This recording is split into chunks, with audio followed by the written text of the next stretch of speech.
What do you have on your homepage? That's the question for today's video. My name's Kevin from Online Visibility Agency and 99quidwebsites.co.uk, and we're going to talk about today what you have on your homepage. Now, remember your homepage, quite a bit of traffic lands there, generally 30-ish% of traffic that comes direct through search or anything like that comes in on your homepage. If people have met you out and about or seen your vehicles out there, then they're going to land on your homepage. So it's a critical page for your website. Now, let's start by what's the purpose of a homepage. A homepage purpose is really to navigate people to where they need to find the information they're looking for. So that might be they want to contact you. It might be they want to see if you provide a certain service. It might be that they want to find out a little bit more about your company because they're thinking about dealing with you, they've met you, they want to see what accreditations you've got, what experience you've got, or anything like that. It might just be that they're researching a bit more about the services and the business that you're in.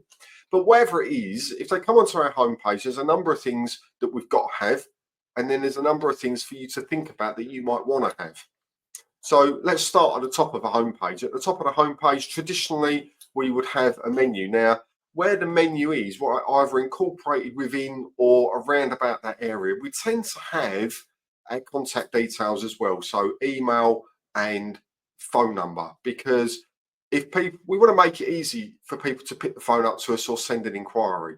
That's the whole purpose of having a site and doing the marketing that we do, is so people can actually make contact with us. This, of course, excludes e-commerce sites. I don't tend to deal with those so much, but service-based sites, this is what you need. So we have our homepage, we have our menu, and on there or around about there, some have it above, some have it incorporated in. They'll have their logo, they'll have an email, and they'll normally have a phone number. And moving along, we tend to have all of our menu items. So these are links to our critical pages. So we might have our about, and underneath the about, meet the team. We might have services tab with a drop down that lists the different service pages that you've got. You might have your news stroke blog, so it will take them through to your blog page. And we most definitely will have a contact button up there, because, or an inquiry button, or whatever you want to call it, because that's again another area right at front and center where people can make an inquiry with you. Now, moving down, this is what technically people call above the fold. It's the top part of the site. It's where the hero image, if you like. Some people want to call it that. I just call it the top part of the website. It's an important part of the website. And you can do multiple things here. You can have a very, very strong call to action. You can have a discount you may be offering for your services. If you contact us within the month of May, you get 10% off. Contact us now, click here, that type of thing. You can have an opt-in form now. So if you're lead generating, you're building a list, you can have your main opt-in there, and you can get to switch that out from time to time. You can have a video there if you want, welcoming the people onto your site and just helping them navigate round. Hi, I'm Kevin, blah, blah, blah. You've landed on our homepage. It's great that you're here. If you scroll down, you'll see links through to our different service options, that type of thing. It could be anything you want, but what it is it's quite clear to the point, and it is a one thing. So it's one thing that you would normally ask them to do. Now, remember that part can and should be changed. So if you're putting an offer up, you want to change it the next month. If you're putting an opt-in up, they tend to last 4 to 6 weeks, and then you need to change it up, especially if you're getting good traffic. Otherwise, it stagnates and it stops being effective.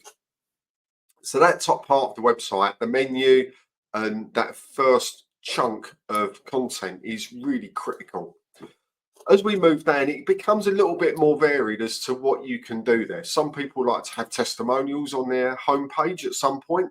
That's always good because it hits your viewer straight between the eyes with a look how great I am view of testimonials.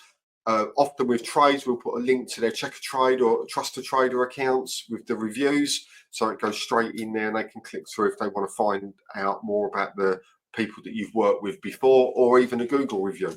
So there's normally that in there. We'll often link through in a different way to different service pages so people can then navigate round. And as we move down the page, we start to look at, do we want to incorporate some blog posts in there that are relevant to maybe the offer at the top, so we focus that month, that page on homepage on that particular topic or service, or do we want a rotation of different blog posts going through? And this is where we start getting more into the strategy for what the site's looking to achieve for that particular period of time. And then when we hit the bottom, we head into the footer area of our site. We've talked about having in previous videos, having, you know, the privacy policy link there. We need one of those, even if we don't collect data. We need our terms and conditions. We need our address if you're a limited company or you're an e-commerce. We need that on there. And then we can add other elements in if we wish. If we want to add in a footer menu to take them to different places, we can do that. We can also add in an opt-in form. I wouldn't necessarily suggest that. It's not the best place to have it, but certainly our contact information in there, again, like we have in the header where we've got our phone number and email, having that in the bottom and our address is actually a good place to put it. So you can see how a homepage can start to come together in a basic format. So it's not overwhelming for the viewer. It's focusing and on point for you as the business owner, and it does it, which is to hopefully navigate people around to where they need to find the correct information, or indeed how to contact you easily and efficiently. That's the purpose of a homepage. So think about what you've got on yours.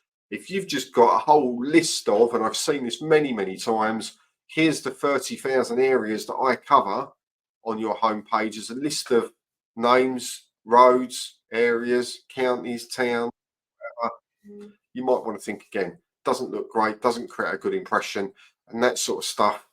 It's not on for the modern website. You need to make it look better and be more impressive for your viewer, so they think of your business and your service as impressive as your site looks. So if you're struggling with that, if your site looks like something out of the dark ages and it's got a whole heap of links that look absolutely rubbish with broken images, drop us a message. Let's see what we can do for you. 99quickwebsites.co.uk. Go and have a look. You may just be surprised at what we can do. Thanks for watching.